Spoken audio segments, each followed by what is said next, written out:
I like Hess's Law. Hess's Law, I keep calling it it's the puzzle thing. And hopefully you'll kind of see what I mean.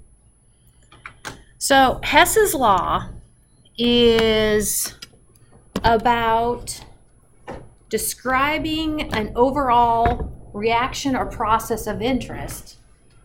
And basically, you don't know the enthalpy change for the whole process, but you do know the enthalpy change associated with these, what I call puzzle pieces along the way.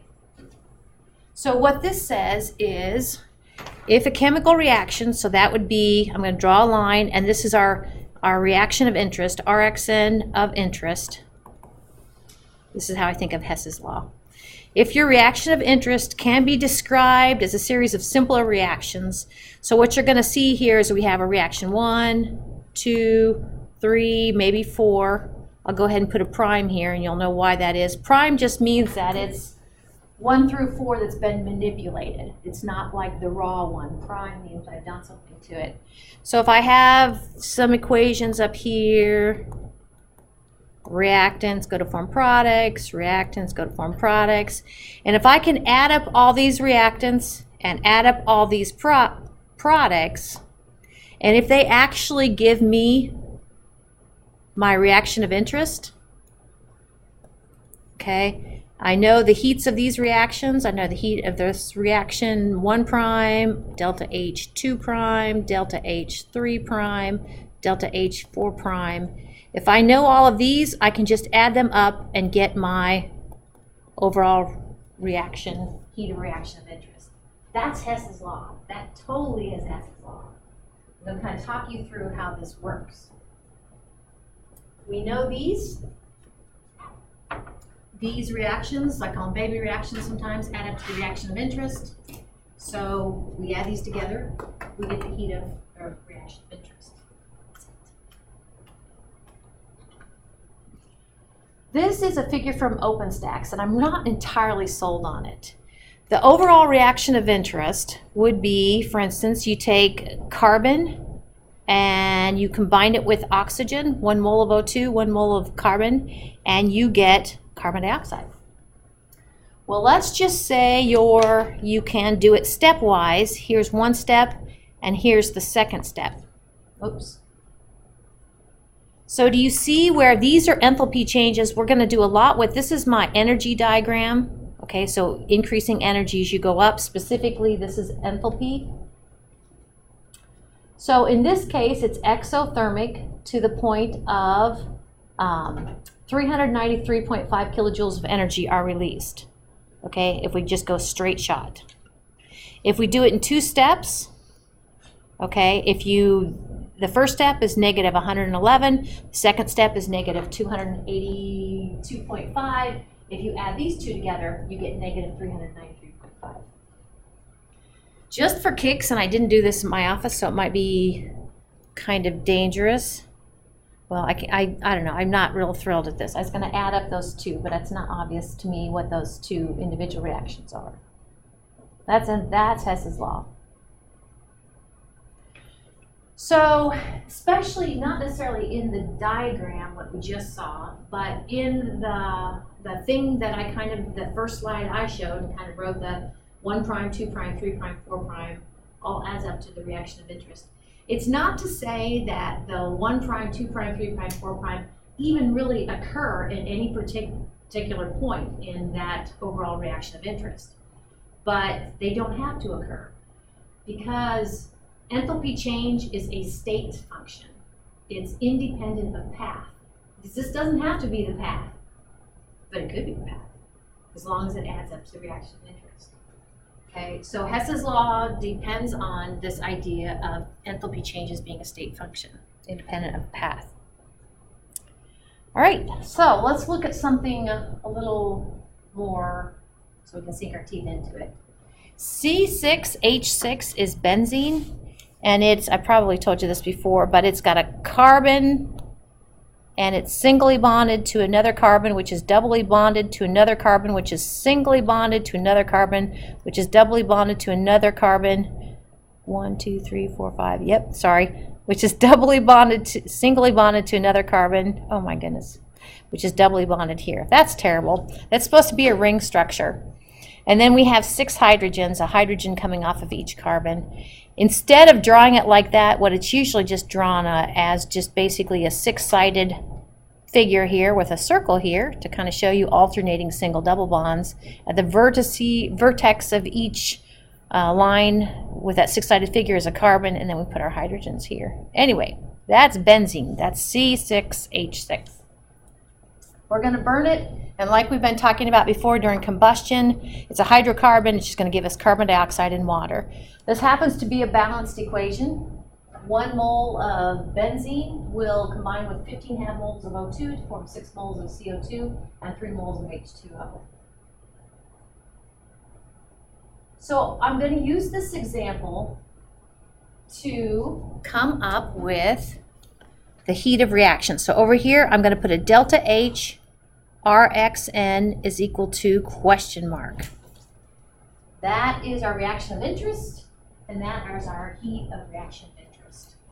These are our puzzle pieces. So 1, 2, 3, we have 3 puzzle pieces. Now, I want to say this is true. In this class, I would not give you a puzzle piece that you don't have to use. Oh, I shouldn't say that, because it could throw you off.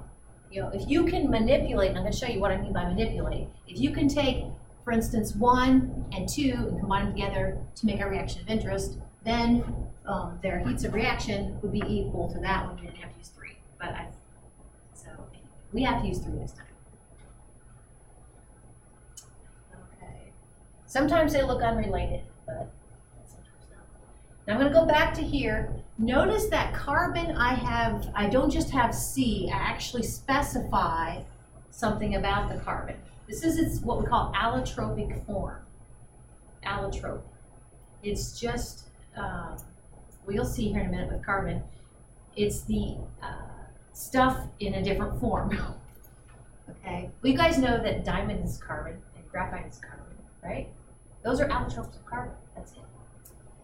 So allotropes are they're elements, atoms of the same element that are bonded together in different forms. They actually still happen to be in the same physical phase. Solid, right? Carbon atoms meet carbon atoms. One is worth a lot of money, one not so much. Okay? Interesting. So this is how the carbon atoms are arranged in a diamond. We're going to be talking more about different types of chemical bonds. These happen to be a situation where electrons are shared, covalent bond between those carbon atoms. Carbon is also covalently bonded here, but it's covalently bonded in sheets. This would be graphite, so that's another allotrope of carbon. Diamond and graphite are 2 allotropic forms of carbon. Another allotropic form of carbon is a buckyball. And I'm thinking that this has a neat origin relative to meteorites, I guess I should say. There's your buckyball. You've probably heard of using carbon to make these cool strong nanotubes. So now you hopefully see where I need to specify which allotrope of carbon it is. And we're not dealing with diamonds here.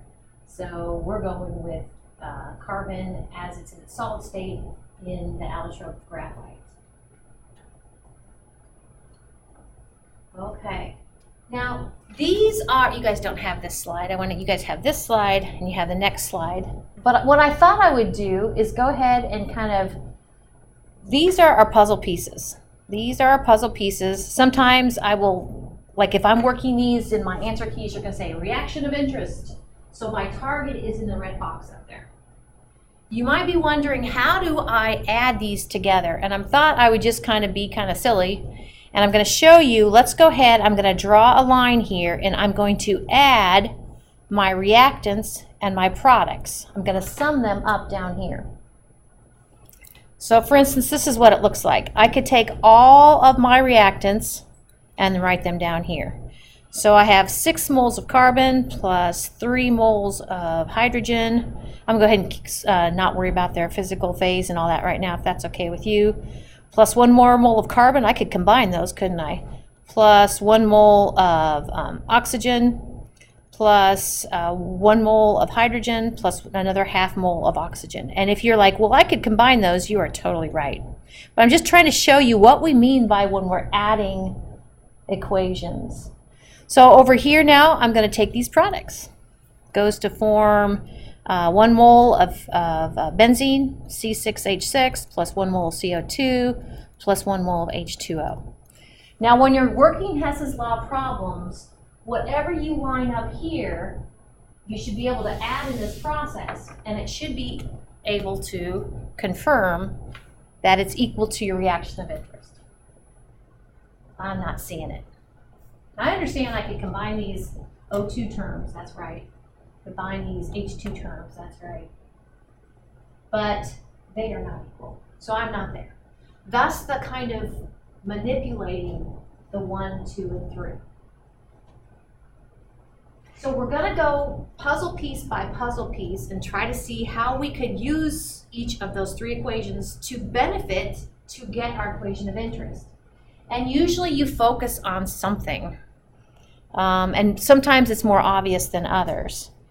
For instance, do you see where in my first equation, to me, what is staring me in the face is the fact that in my first equation, I form 1 mole of benzene.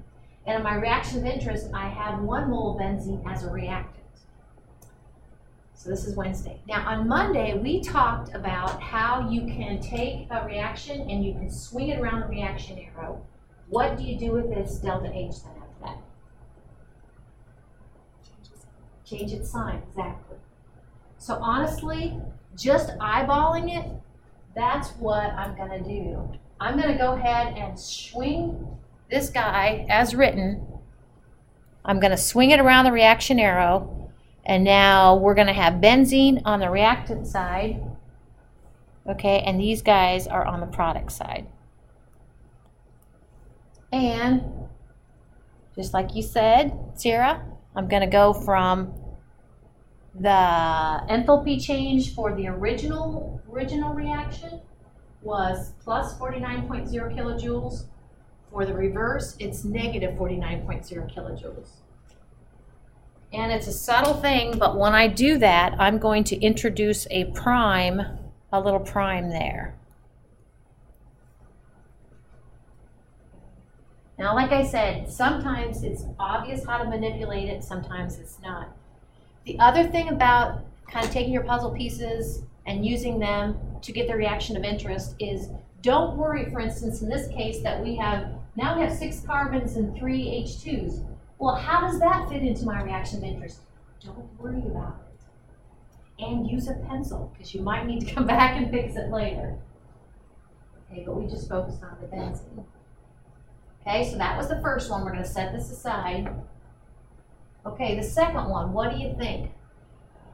What do you think we need to maybe do or focus on? What should we focus on?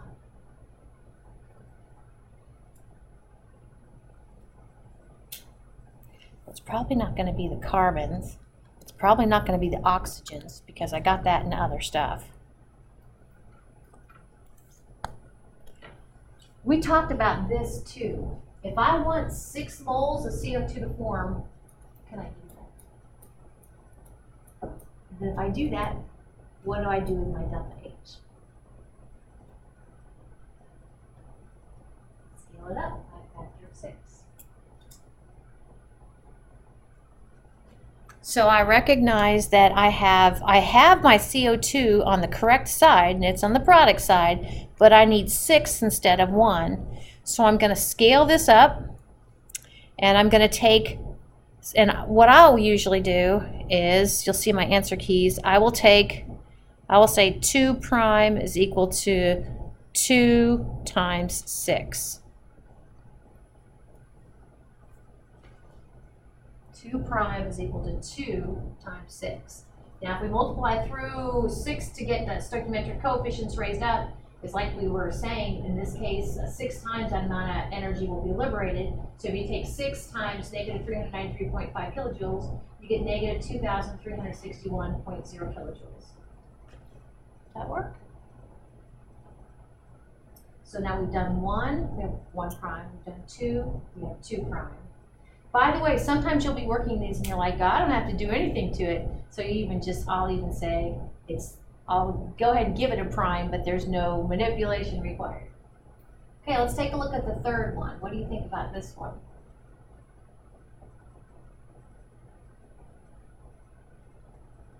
I have to double check. Of the 3, is this the only one that H2O is produced, right? I would focus on the H2O, so what are we going to do with this one? Yep, multiply by 3. So if we multiply by 3, our equation, we're going to have to go ahead and take our delta H and multiply by 3. So our delta H3 prime is negative 725.4 kilojoules. So again, what you're going to see for 3 prime is equal to 3 times 3. Equation 3 times equation 3. By the way, earlier when we had the 1 prime, I would probably say 1 prime is equal to 1 times minus 1 to kind of show it's reversed. Read that up there. All right. Now I kind of call it a Hail Mary. So we have our 1 prime, our 2 prime, our 3 prime, and you will have one of these, sounds like a threat, but you will have one of these on your test when you come take your Unit 3 exam. And you're going to have to show how you do it. And I think the instructions say something like work below this line. So you can't like say, kind of do stuff in the margins where you multiply. And yeah, you have to go ahead and write it out because you have to add those together to see if they give you the reaction of interest. So there's our 1 prime, our 2 prime, and our 3 prime. So we're going to do just like I did before. We're going to line up our, well, they're not lined up here, but we're going to go ahead and kind of think of our reactants and our products, and we're going to go ahead and add up. But I'm going to go ahead and clean up just a little bit before I do that, if that's okay. Anything, it's kind of like spectator ions a little bit, I don't know. But if there's anything on an equal amounts on the left and the right side, they don't have to, they cancel each other. Okay, so let's see. Yeah, if you kind of look at where your arrow is and everything, notice that our carbon cancels out, which is good because we don't have carbon in our reaction of interest. I think that might be the only thing. No, what else cancels out? Yeah, H2s cancel out. Very good. And I think one more thing I'm going to do is combine my 6 and my 3 halves. Now, in chemistry, you know, if you're like me, I don't like the whole 3 halves things, but I can work with it. Okay, 3 halves moles of O2 plus 6 moles of O2. Well, I would take my 6 and change it to halves. That's what, 12 halves? So we have 12 halves plus 3 halves. That gives us 15 halves. Okay, so that's 15 halves O2.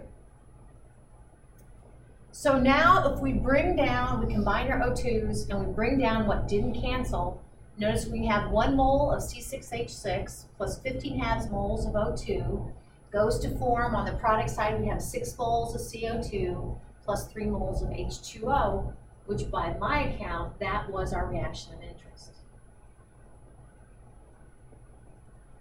So only after we have convinced ourselves that those 1 prime, 2 prime, 3 prime all sum up to be equal to a reaction of interest, then can we turn our attention to those heats of it, those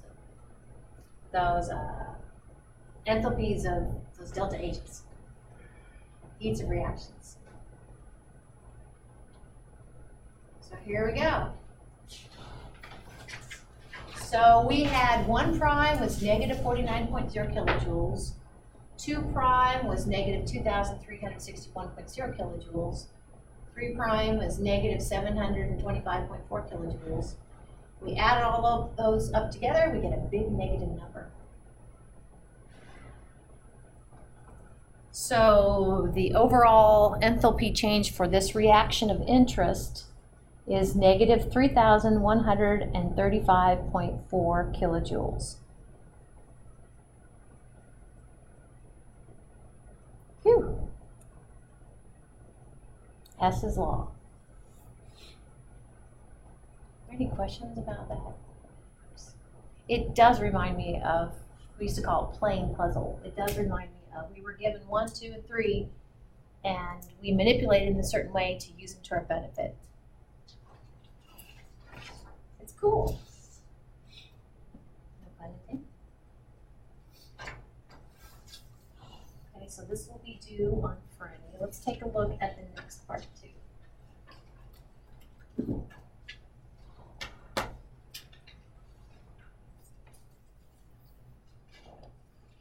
Shall we?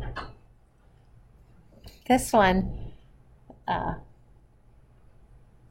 I don't want to write kids' books when I retire, but I think it would be fun to write little ditties, like little science songs. I think that would be fun. And this phrase, standard molar enthalpy of formation, standard molar enthalpy of formation. Oh, my thing just was resetting. So we might have to, but to me, that just screams, it's just got a nice rhythm to it. Come on, open up. Standard molar enthalpy of formation.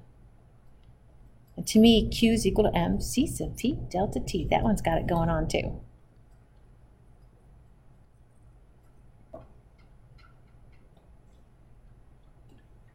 Oh, come on.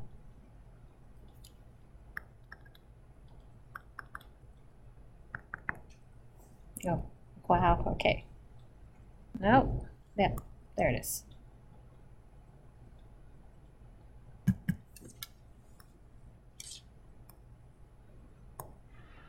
Silly thing.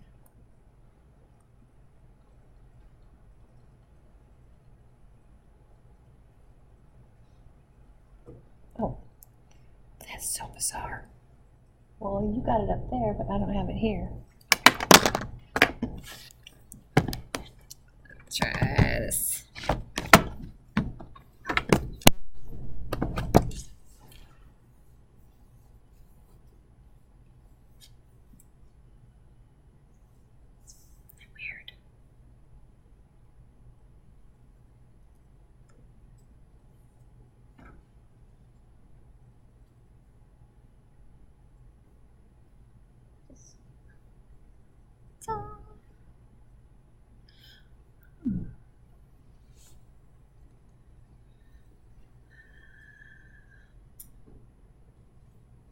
Weird. It like changed from duplicate to extend.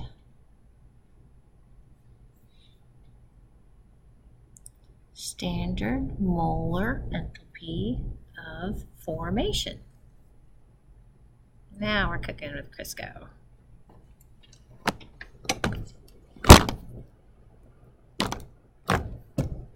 So if you want to know why I think this is so descriptive, first off, a mole, that's obvious. Mole, formation of 1 mole. We've been talking about enthalpies. What's the symbol for enthalpy?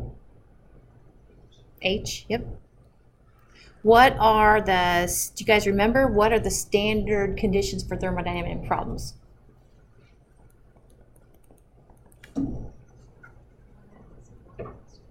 About 1 atmosphere, yep.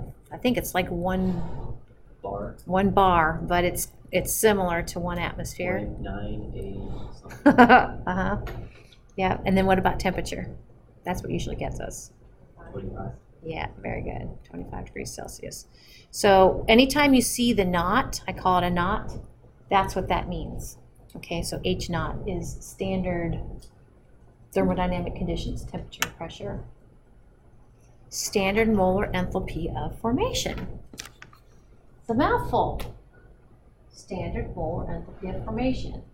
It is the energy change, it's going to be the delta H, associated with the formation of 1 mole of a compound from elements that are in their standard states at standard conditions. So, for instance, if I were, you guys told me 1 bar, which is about 1 atmosphere, and 25 degrees Celsius.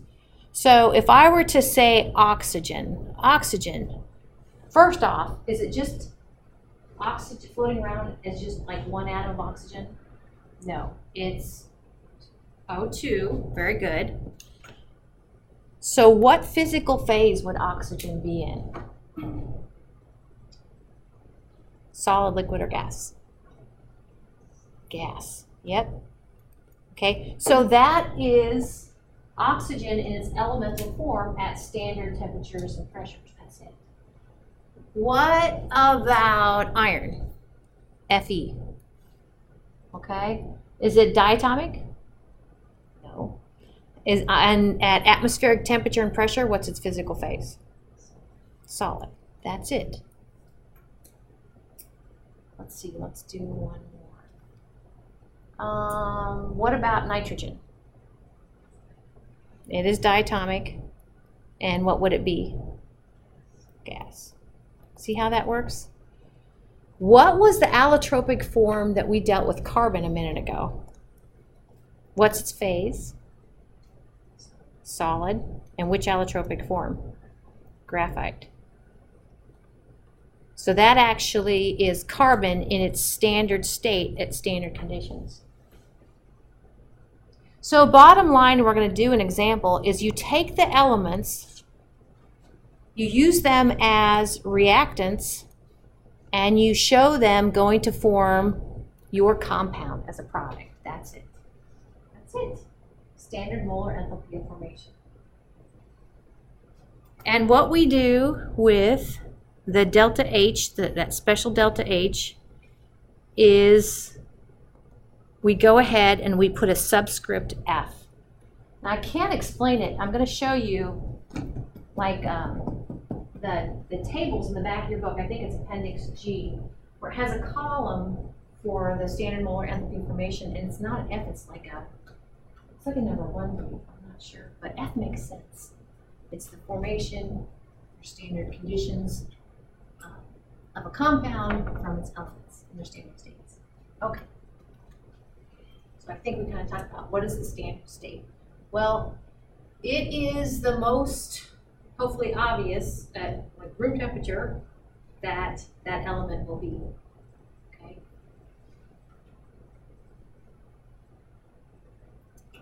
Now, if you have an element in its standard state at standard, well, go ahead and end. I'll say the formation of an element, it's 0. The standard molar enthalpy of, for instance, the standard molar enthalpy of that is 0. The standard molar enthalpy of formation, of formation of this is 0. Okay. All right. Well, how does that work? Well, this might look kind of familiar. We just used this with Hess's law. But do you see where this is the compound we're making, and these are the elements? Not only just any elements, but these are elements as they are in their standard states. Make sense? And it's balanced. So actually then, this over here is the standard molar enthalpy of formation of benzene.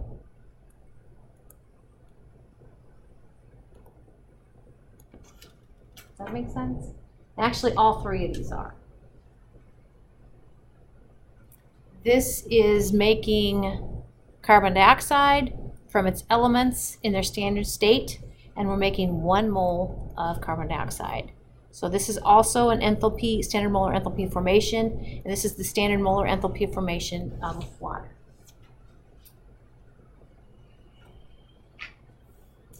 So now, you know how you guys like tell me how many sig figs? Okay. So this is also kind of one where I want you to think about it and kind of respond. I'm going to show you some equations that represent reactions. And you're supposed to tell me if the enthalpy, the heat of the reaction represents the standard mole enthalpy of formation. Okay? So if it does, let me know. And what the things you're looking for is the formation of 1 mole of compound from the elements in their standard states. So let's see what we got. Okay, formation of 1 mole of compound.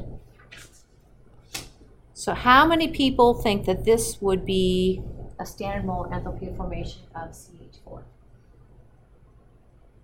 How many people think it would not be? How many people you think it would be? Because you're right. It meets the criteria. 1 mole is formed, and these are carbon standard state and hydrogen standard state. What about this? How are you supposed to tell? How are you supposed to tell? It's kind of like I think maybe just a 2-point checklist. Is it forming 1 mole? Okay. And then also over here on the reactant side are these, and maybe 3-point, are these elements, because it has to come from elements, and are those elements in their standard state at normal atmospheric pressure temperature? So what do you think? How about this one?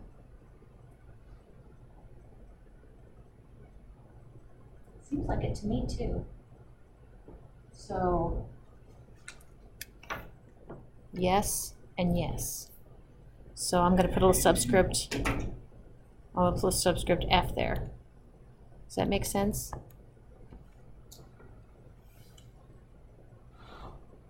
Well, you know one of these isn't going to work. Okay, here we go. What about this one? No, why? Yeah, because that's not an element. Yep. I agree. So although this is an enthalpy of reaction, it's not an enthalpy of formation. Yep. Okay, here's the last one. What do you think about this one? I heard a no, why not? Yep. Yep, so this is a heat of the reaction. Yep, but it's not a standard mole enthalpy of formation of SRO. Could we use this to get to the standard mole enthalpy of formation of SRO? What do you think?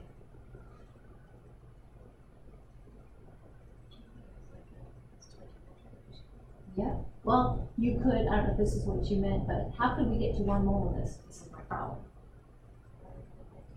Yep, divide everything by, divide this by 1/2, this by 1/2, this by 1/2.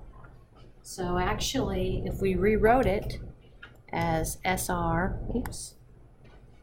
solid, plus 1/2 O2 gas, those are moles, so we can do that, goes to form 1 mole of SRO solid. Yeah. So what would that value of that be then? Yep, exactly. It would be 1/2 of negative 1,184 kilojoules. Yep.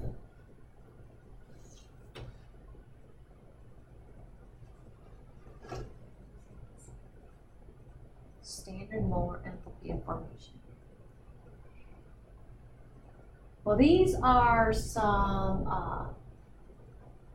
standard molar enthalpies of formation. And the way you read this is actually there's 2 columns, just various substances. Are there endothermic and exothermic standard molar enthalpies of formation?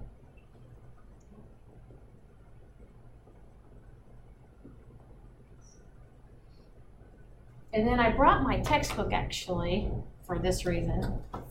So Yep, back there in the back, this is just kind of the start of it. It's alphabetical, so calcium stuff is here, carbon stuff is here. Here in a minute, I'm gonna do an example where actually it's methanol. So CH3OH, and I was like, well, that should be under carbon, and actually it is. And prove it to myself.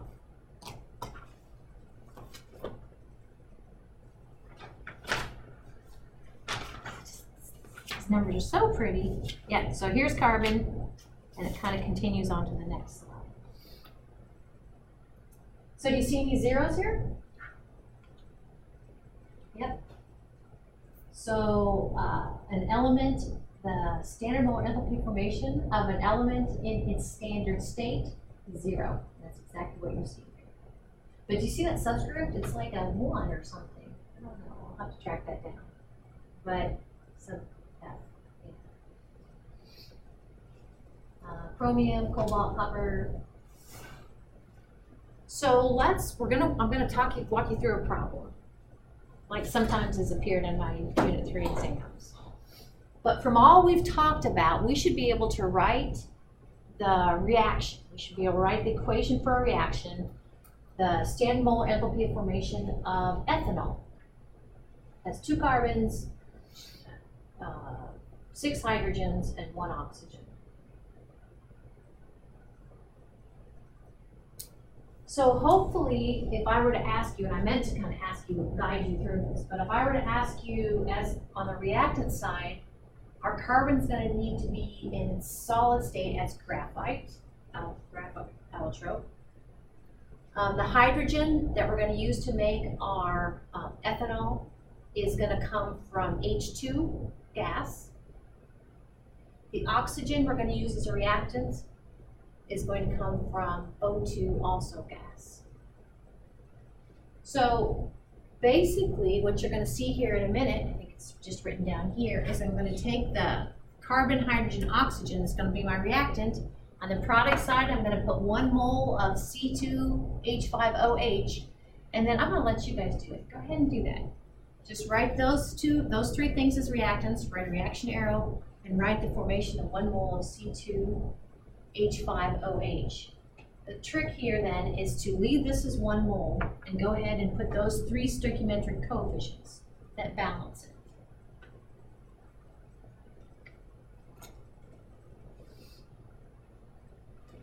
Kind of fun.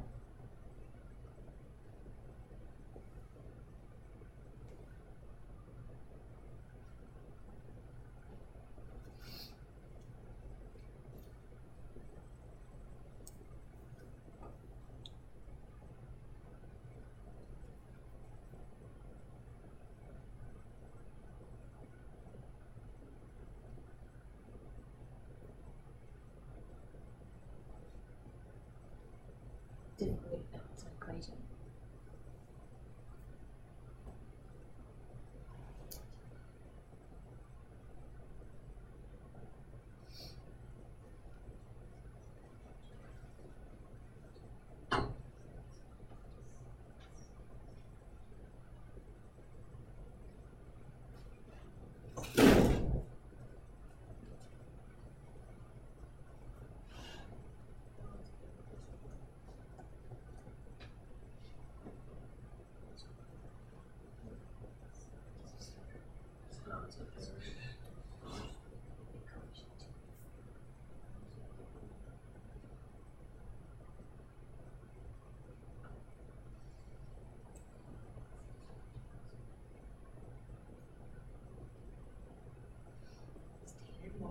Information from elements in their standard state.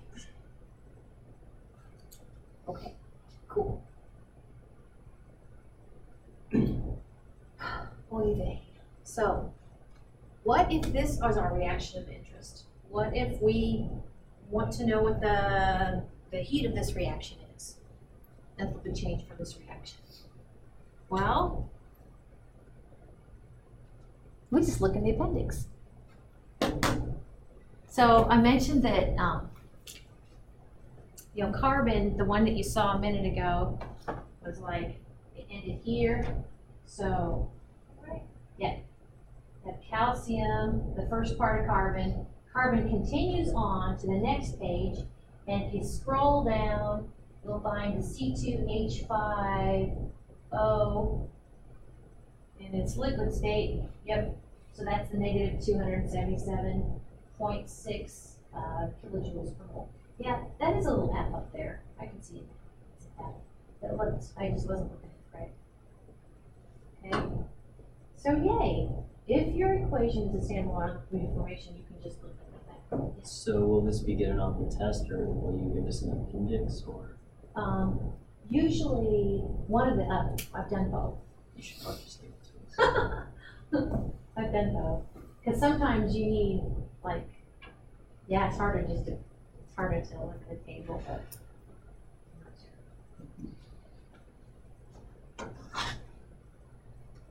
sure. Okay. Well, so this is where I thought I was going with this. If we do the summation of, maybe we haven't done it yet. Again, I'm getting my things mixed up. Anytime you see a delta, it's always final minus initial. Does that make sense? It's final minus initial. Now, if I was to look at a chemical equation, which is my final, my reactants, my products?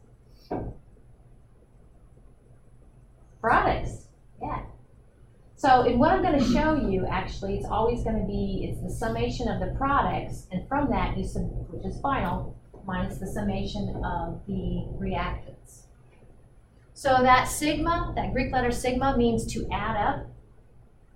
In this case, the little a and the b there are the stoichiometric coefficients associated with the products and the reactants respectively. So I'm going to walk you through this, but basically, if you want to know, if you're given a chemical reaction with some products, with some reactants and with some products, if you want the enthalpy of that reaction, we can focus on the product side, summate all of their using the standard molar enthalpies of formation of the products times their stoichiometric coefficient. Then you're going to see me do a separate problem, then I do a similar thing with the reactants, and I do one last subtraction. The problem with this sort of problem is that it's easy to get confused. So I'll kind of show you what this looks like. So we're going to go ahead and take the combustion of benzene again. So we're going to apply that summation of the products minus the summation of the reactants.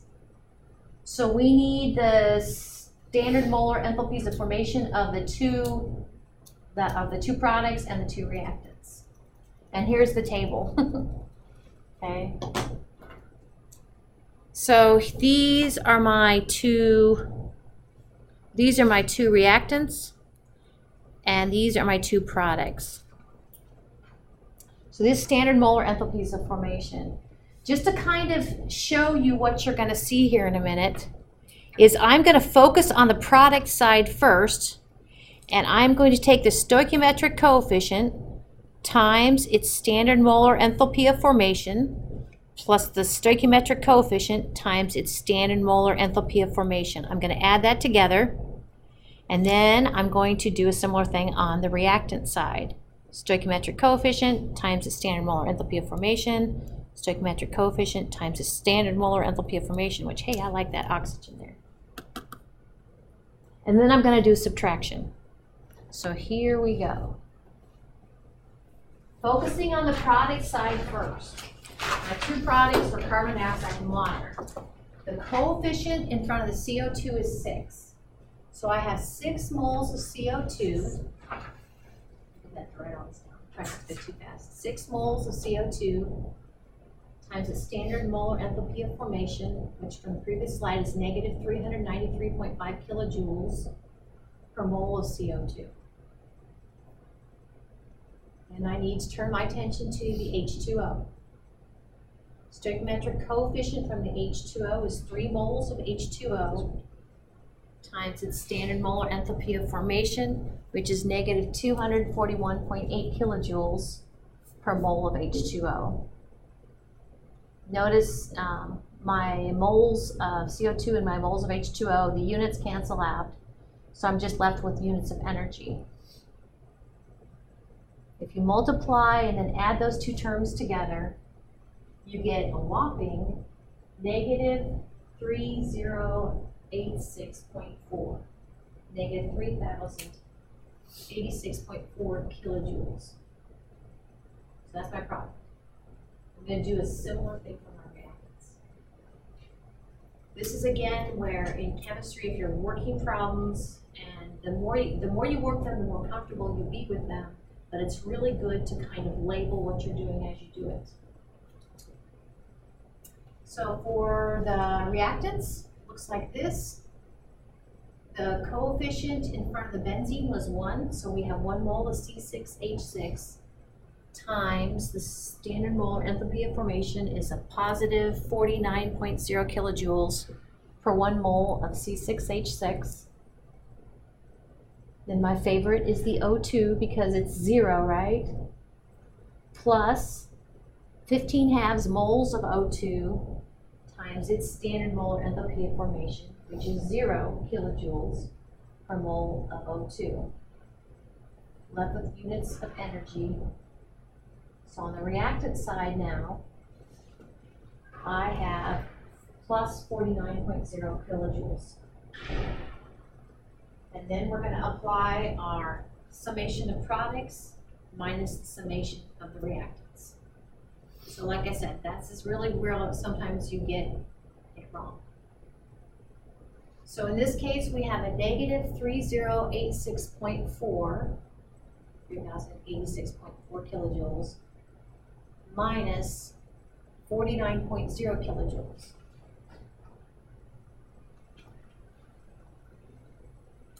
This is our products, this is our reactants. And that gives us a total of negative 3135.4 kilojoules, negative 3,135.4 kilojoules.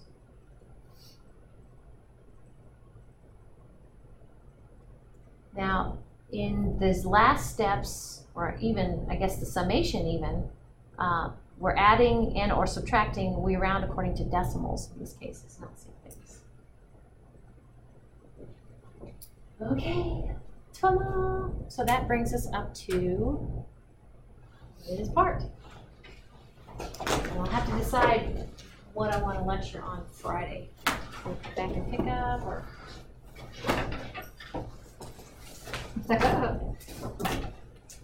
any suggestions? Review.